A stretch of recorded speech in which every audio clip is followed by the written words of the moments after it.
ሰላም ጤና ይስጥልን የተከበራችሁና የተወደዳችሁ በዓለም ዙሪያ የምትገኙ የጣና ቲቪ ተከታታይ ቤተሰቦቻችን የምሽቱን የጣና ዜና መረጃና ዜና ትንታኔዎችን ይዘንላችሁ ቀርበናል። ወቅታዊ ፈጣን መረጃዎች እንዲደርሷችሁ ቻናላችንን ላይክ፣ ሼርና ሰብስክራይብ ማድረጋችሁ እንዳትረሱ።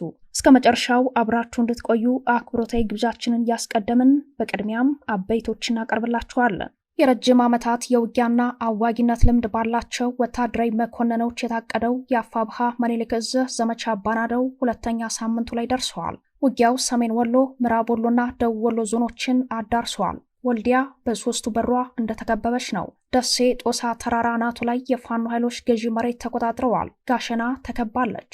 ላስታ ላሊበላ የከተማ ከፊል ቀበሌዎች በፋኖ ኃይሎች እጅ ገብተዋል። ጋሸና በሁለት ግንባር ከባድ ውጊያ ተቀስቅሰዋል። የዛሬ አፍላ የውጊያ መረጃዎችን ጨምሮ አጠቃላይ የዘመቻውን ስኬቶች በልዩ ሁኔታ የግንባር ዘገባውን አጠናክረናል።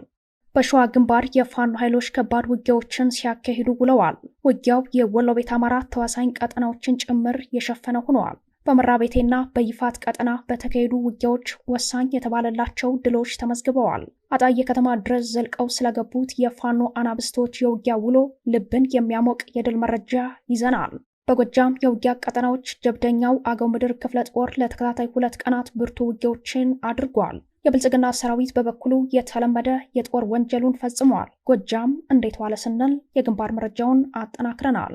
ብልጽግና ኤርትራን አጠቃለሁ ሲል ለሁለተኛ ጊዜ ማስጠንቀቂያ ሰጥቷል። በአንጻሩ ኢትዮጵያ ከእጁ እየወጣች ነው። ገዢው ኃይል የማይቆጣጠራቸው ክልሎች፣ ከተሞችና ሰፋፊ ወረዳዎች ከመፈጠራቸውም በላይ ሰራዊቱ የማይደርስባቸው የድንበር አካባቢዎች ተበራክተዋል። በትግራይ በኩል የኢትዮ ኤርትራ ድንበር በአመዛኙ በህወሓት ታጣቂ ኃይሎች እጅ ስለመግባቱና ኤርትራን ኮሪደሩ ስላደረገው የቀጠና ሁኔታ በዜናችን በዝርዝር ተመልክተነዋል። እነዚህንና ሌሎች የግንባር ሀገራዊና ቀጠናዊ መረጃዎችን፣ ዜና ትንታኔዎችን ይዘናል። በድጋሚ አብራችሁን ቆዩ እያለን ወደ ዝርዝር መረጃዎቹ እናመራለን።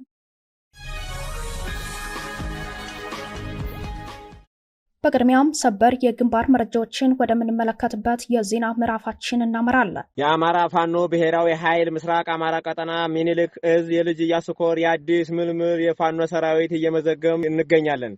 በመሆኑም የብልጽግናው ሰራዊት እያፈሰ ከሚወስድህ ወይም ከሚወስድሽ የአማራ ሞትና በደል ገብቶህ ወይም ገብቶች ከአማራ ፋኖ ወንድም እህትህ ጋር ተመዝግበህ ሰልጥነህ ታጥቀህ አማራ እንድታስከብር ስንል ጥሪ እናቀርባለን። የመመዝገቢያ ቦታችን በያዝነው ቀጠና አሁን ባለንበት ቦታም እየመዘገብ እንገኛለን።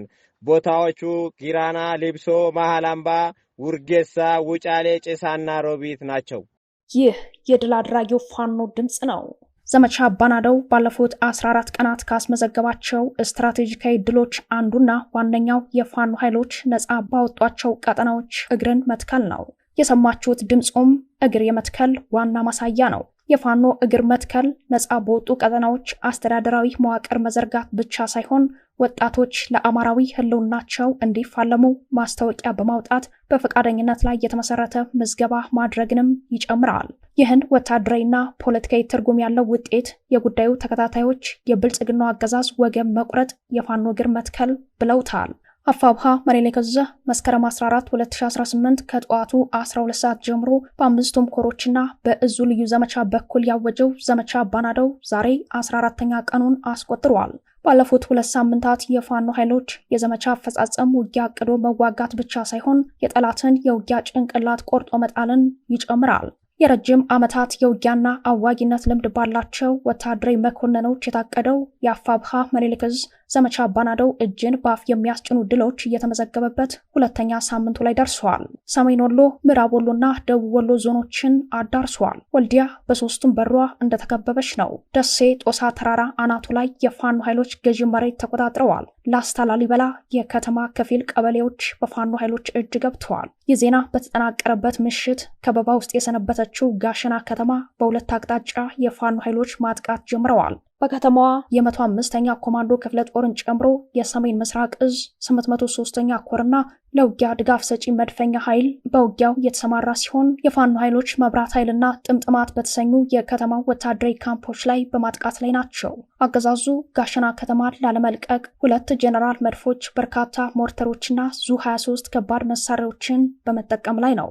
እንዲያም ሆኖ የምሽት ውጊያ ላይ ደካማ በመሆኑ ውጊያው የኃይል ሚዛኑ የሚቀየርበት ሰዓት እንደደረሰ የግንባር መረጃው ጠቁመዋል። በተመሳሳይ የግንባር ውሎ መረጃ የአምባሰል ተራሮችን ጨምሮ አምባሰል ወረዳ ውጫሌ ከተማ በፋኖ ኃይሎች እጅ ገብተዋል። ሐይቅ ጫፍ ላይ በርካታ የፋኖ ኃይሎች ገዥ መሬት ይዘዋል። ተሁለደሬ ወረዳ ከ95 በመቶ በላይ የሚሆነው የወረዳው ክፍል በፋኖ ኃይሎች እጅ ገብተዋል። ከግንባር የደረሰን የምስል ማስረጃ እንደሚያረጋግጠው በከተሞች ሳይቀር ተዋጊ ዘመናዊ የጦር ጀትና ሰው አልባ አውሮፕላኖችን ያሰማራው የብልጽግናው አገዛዝ በርካታ ቀጠናዎች ከእጁ እንደወጡ ነው። በምዕራቡ ቀጠና ከ12 በላይ ወረዳዎችና ስትራቴጂክ ከተሞች በፋኖ ከበባ ውስጥ የገቡ ሲሆን በደቡብ ወሎ ደግሞ ኩታበር፣ ቦሩ ስላሴ፣ ጉጉፍቱ፣ ኮሬብ፣ ደብረ ዘይት አሁንም አፍላ የውጊያ ቀጠናዎች ሆነዋል። በዚሁ ምሽት ሌላም ሰበር የድል መረጃ አለ። ዛሬ የተመሰረተው ዋሲል ክፍለ ጦርና የጎፍ ክፍለ ጦር ወራይሉ ከተማን ተቆጣጥረዋል። የንጉስ ሚካኤል ኮር አሃድ የሆነው ዋሲል ክፍለ ጦርና የልጅ ኢያሱ አሃድ የሆነው የጎፍ ክፍለ ጦር በጥምረት ወራይሉ ከተማን መቆጣጠራቸውን የግንባር ዘጋቢያችን ከስፍራው መረጃውን አድርሶናል። በተጨማሪም የጎፍ ክፍለ ጦር ካቤና ሰኞ ገበያ ከተማን ተቆጣጥረዋል። 4 ከተሞች ነፃ ወጥተዋል። በምስራቅ አማራ ቀጠና ነፃ በወጡ ቦታዎች የአፋብሃ ምስራቅ አማራ ቀጠና ምኒልክ ዕዝ ጸሐፊ ትእዛዝ አክሊሉ ሀብተወልድ ማሰልጠኛ ማዕከል የሰለጠኑ የፖለቲካ መኮንኖችና የእዙ ከፍተኛ አመራሮች ህዝብን የማወያየት ሲቪክ አደረጃጀት የመዘርጋት ስራዎች ተጠናክረው ቀጥለዋል። አፋብሃ በሚገርም ሁኔታ ወጣቱ በብዛት ነቅቶ በየመመዝገቢያ ቢሮዎቻችን በሰልፍ እየመጣ ለወታደራዊ ስልጠና ምዝገባ ላይ ነው ያለን የእዙ ከፍተኛ አመራር ወጣቱም ሆነ ህዝባችን በሚገርም ሁኔታ የህልውና ትግሉ ባለቤት መሆኑን በተሳትፎ እያረጋገጠ ነው ብለዋል። ዛሬ መስከረም 27 2018 የምኒልክ ዕዝ የድርጅት የኮር ከፍተኛ አመራሮች የጉባ ላፍቶ ወረዳ ሳንቃ ህዝብ ጋር ውይይት በማድረግ የህዝቡን ጥልቅ አስተያየትና ምክር በማዳመጥ የህዝብ አስተዳደር መዋቅር መዘርጋታቸውንም የእዙ የህዝብ ግንኙነት መምሪያ አስታውቋል። በውይይቱ የሳንቃ ከተማ ህዝብ የብልጽግናው አገዛዝ የአማራ ህዝብ ላይ ሁለንተናዊ አደጋ የጋረጠና ዘር ማጥፋትም እየፈጸመ መሆኑን፣ ሳንቃ ጤና ጣቢያን በድሮን በማውደምና ሐኪሞችን ጨምሮ በርካታ ታካሚ ወገኖቻችን በጠራራ ፀሐይ በአደባባይ ጨፍጭፎ አሳይቶናል ብለዋል። መስከረም 17 2018 ላይ ተከታታይ የድሮን ጥቃት የተሰነዘረባት ሳንቃ ከተማ ነዋሪዎቿ በከፍተኛ ቁጭት ለህልውና ትግሉ ሁለንተናዊ ድጋፍ ለማድረግ ዳግም ቃላቸውን አረጋግጠዋል። የሳንቃ ከተማና የአካባቢው ማህበረሰብ ከዚህ በኋላ እንደቀደመው ጊዜ አቅማችን በፈቀደው ሁሉ በጉልበት፣ በጊዜያችን፣ በእውቀት፣ በዱዓና በጸሎት ከልጆቻችን ጎን ቆመን ስርዓቱን እንታገለዋለን የሚል ጠንካራ መልእክት አስተላልፈዋል። በሸዋ ግንባር የፋኖ ኃይሎች ከባድ ውጊያዎችን ሲያካሂዱ ውለዋል። ውጊያው የወሎ ቤት አማራ ተዋሳኝ ቀጠናዎችን ጭምር የሸፈነ ሆኗል። አፋር ሸዋ ጠቅላይ ግዛት እዝ በግንባር መረጃው እንደገለጸው በመራቤቴ ቀጠና ውጊያው ተጠናክሮ ቀጥሏል። በመራቤቴ አውራጃ ሰሞኑን በብልጽግና ጥምር ጦር ላይ የተጀመረው የተቀናጀ ኦፕሬሽን በአጼ ዳዊት ክፍለ ጦር ፊት አውራሪነት ታላቅ ድሎችን እያስመዘገበ መሆኑን የአጼ አምደ ጽዮን ኮር የህዝብ ግንኙነት ክፍል አስታውቋል። በቀጠናው ተከታታይነት ያላቸው የውጊያ ድሎችን በማስመዝገብ ላይ የሚገኘው የአጼ አምደ ጽዮን ኮር አንደኛው ክፍለ ጦር አጼ ዳዊት ክፍለ ጦር በሚዳና ሬማ ዙሪያ ባሉ ቀጠናዎች የተቀናጀ ውጊያ ሲያደርግ መዋሉ ታውቋል። ዛሬ መስከረም 27 ቀን 2018 ከረፋዱ 4 ሰዓት ላይ ጀምሮ በሚዳ ወረዳ በኢጎቪያ ቀበሌና በጃማ ደጎሎ ወረዳ ገባ ሜዳ ቀበሌ በተካሄደው የተቀናጀ ውጊያ የብልጽግና ሰራዊት 101ኛ አየር ወለድ ክፍለ ጦር አባላት ላይ ከባድ ኪሳራ ማድረሱን አስታውቋል።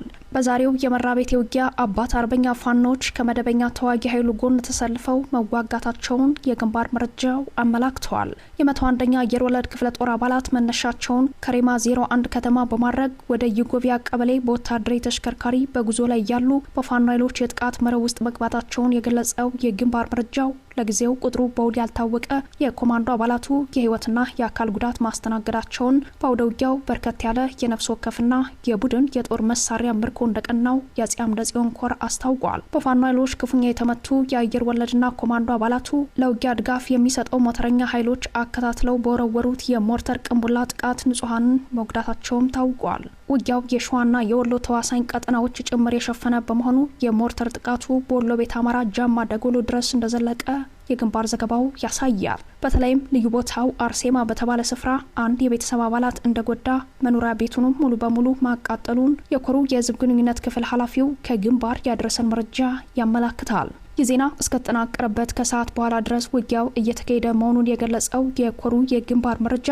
የአጼ ዳዊት ክፍለ ጦርና አባት አርበኛ ፋኖች በሬማ ከተማ ዙሪያ ከባድ ትንቅንቅ በማድረግ ላይ መሆናቸውን አስታውቀዋል። ውጊያው ከግማሽ ቀን በላይ እንደቀጠለ ስለመሆኑ የግንባር መረጃው ያሳያል። ይህ በእንዲህ እንዳለ በዚሁ የሸዋ ግንባር አፋብሃ ሳምነው እዝ አጼ ዘርዓ ያዕቆብ አንደኛ ኮር በይፋት ቀጠና ከባድ ውጊያ ሲያደርግ መዋሉ ተሰምተዋል። ከአጣዬ ተነስቶ ወደ ካራ ቆሪ እየተንቀሳቀሰ ባለ የብልጽግና ሰራዊት ላይ በተወሰደ የደፈጣ እርምጃ ከባድ ጉዳት ማድረስ ተችሏል ያለው የእዙ የግንባር መረጃ በሲኖትራክ ተጭኖ ሲጓዝ በነበረው የጠላት ኃይል ላይ ማጥቃት በመሰንዘር አንድ ሙሉ ሲኖትራክ የመከላከያ ሰራዊት ተደምስሷል ብለዋል። በተያያዘ የግንባር መረጃ ኤፍራታና ግድም ወረዳ አጣዬ ከተማ ድረስ ዘልቆ በመግባት በብልጽግና ጥምር ጦር ላይ ድል መቀዳጀቱን ያስታወቀው እዙ በላይኛው አጣዬ አካባቢ ተረተር ባቡር ሀዲድ በተባለ ልዩ ቦታ መሽጎ የነበረውን የብልጽግና ሚሊሻ ላይ ከሌሊቱ 10 ሰዓት በልዩ ዘመቻ እርምጃ መውሰዱን አስታውቋል። አጣዬ ከተማ ላይ ኢላማውን የለየ ወታደራዊ ኦፕሬሽን አሳክቻለሁ ያለው እዙ ለከተማዋ መጠበቂያ ተብሎ በተሰራው ወታደራዊ ካምፕ ላይ የጠላት ኃይል ከፊሉ ተደምስሶ ቀሪው አካባቢውን ለቆ ተበትኗል ብለዋል። የግንባር መረጃው ለጣቢያችን ያደረሰው የአፋብሃ አሳምነው እዝ የአጼ ዘርዓ ያዕቆብ አንደኛ ኮር ህዝብ ግንኙነት ክፍል ነው። አድማጭ ተመልካቾቻችን ምርጫችሁን ጣና ቲቪ ስለምታደርጉ እናመሰግናለን። በጎጃም የፋኖ ኃይሎች ከፍተኛ ድል ሲቀዳጁ የብልጽግና ሰራዊት በበኩሉ የተለመደ የጦር ወንጀሉን ፈጽመዋል።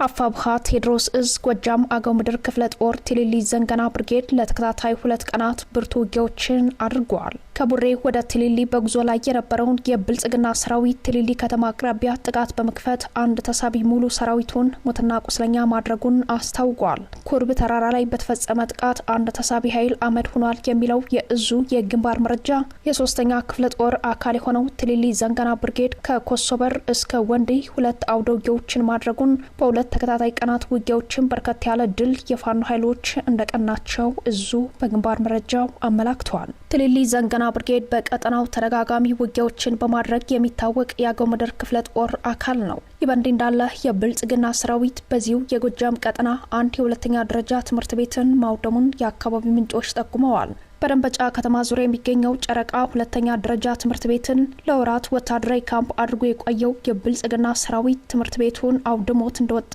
ታውቋልኝ። የትምህርት ቤቱ መጽሐፍት፣ ወንበሮች፣ ጥቁር ሰሌዳዎች፣ ኮምፒውተሮች፣ በሮች፣ የመጽሐፍ መደርደሪያዎችና ሌሎች ንብረቶች ሙሉ በሙሉ ስለመውደማቸው ከአካባቢው ለጣቢያችን የተላከው የምስል ማስረጃ ያረጋግጣል።